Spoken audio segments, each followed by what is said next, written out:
Hey, what's up, lightboltjoe here. Today we're going to discuss the classic 1997. I can't call it a cult classic film. It's not technically a cult classic, but it is an archetype of rom-com films. My Best Friend's Wedding. So we have Julia Roberts, Dermot Mulroney, Cameron Diaz, Rupert Everett. Chris Masterson's in this. He's a teenager in this, and like we know and love him from Malcolm in the Middle, but it's neat seeing him as an earlier actor. I don't remember seeing him as an earlier actor, so this was a neat thing. Cameron Diaz is, this was fresh off of The Mask, or vice versa. Very much the same mid '90s aesthetic that we have in regards to Cameron, just as a general, human. But the '97 aesthetic, meaning it was actually filmed in '96. The tech, the slang, the clothes, the big hair, it was just, it's a gritty piece. It was filmed on film. It's those kinds of films are just, you don't see that anymore. So it was nice. It was nice getting a nice throwback to the '90s kind of a thing. Now, how do I can never remember Dermot's name. Now, Dermot and Juliana's character, Julia Roberts' character, excuse me, best friends for 9 years. They met in college when they were 19. They had a thing, and then they split because she's afraid of love and commitment and whatever. And so, like, they've been best friends for 9 years. Flash forward 9 years. He is now getting married to Kimmy, Cameron Diaz's character. Michael is marrying Kimmy. And so it's now a matter of, will Julia's character now come to realization that she's actually been in love with Michael all these years? Well, obviously, yes, that's the point of the film. So then her quest then in regards to going to this wedding, with a 4-day weekend wedding, is to break them up, steal him back, and they all live happily ever after. But then, of course, within the hour and 45 minutes of film, she realizes that he is actually meant for her and she is meant for him, and then she shouldn't interfere after confessing her love and trying to steal him away. So it's very entertaining. But Rupert's character of George in this, playing her gay best friend, in a non-stereotypical manner, which is very rare to see, especially for a '90s film. So hysterical, so awesome, so wonderful. Them all breaking out in song at that seafood restaurant, absolutely hysterical. There's a lot of singing in this film, so I'm going to consider it a musical because there's a lot of singing in this film. It's not a musical in the archetype step of bringing the story along through music in regards to plot points. It's just a lot of people are singing in random moments, and it's hysterical, and I love it.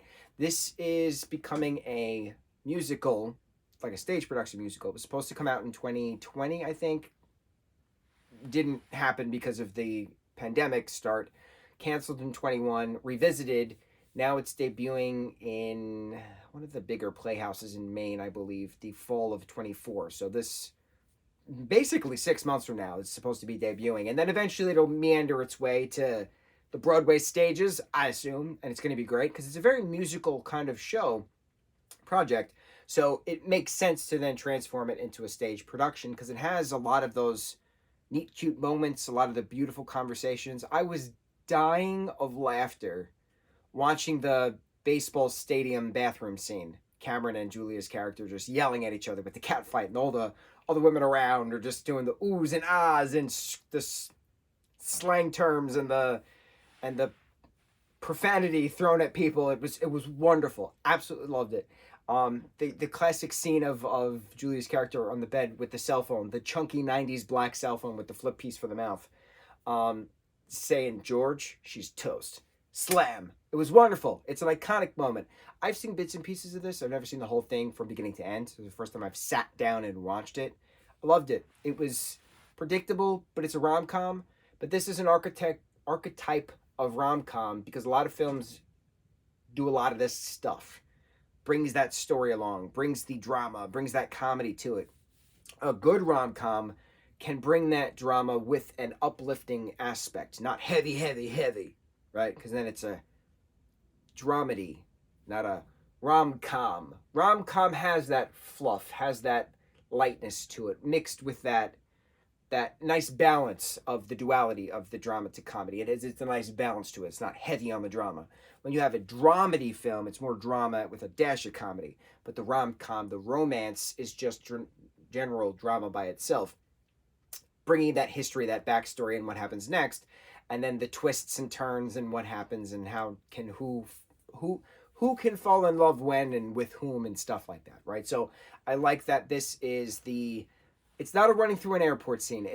There's airport drop off scenes. There's the running through the train station scenes, which I love. There's the car chasing. There's the crazy amount of stuff you do for love, and like a lot of these types of rom com conversations are important from this. So I like seeing this film now because I'm like, oh, that reminds me of this scene from this film and all these other different things. And like the chaos of this film reminds me heavily of the chaos of Bridesmaids, reminds me of the chaos heavily in Bachelorette, which is one of my all time favorite films, 2012's Bachelorette with Rebel Wilson. Absolutely perfect.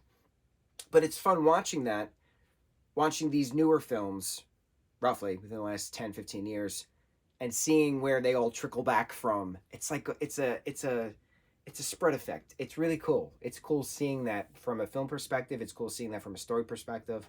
And I'm excited to see where other things now stem off from these new modern rom-com films, especially within regards to the streaming services. You know, all the streaming services have their own different types of rom-com films. Some are great, some are stupid, but it's interesting to see where the spread goes. So I like seeing where the family tree trunk starts with 1997's My Best Friend's Wedding. The musical is going to be incredible whenever that comes out.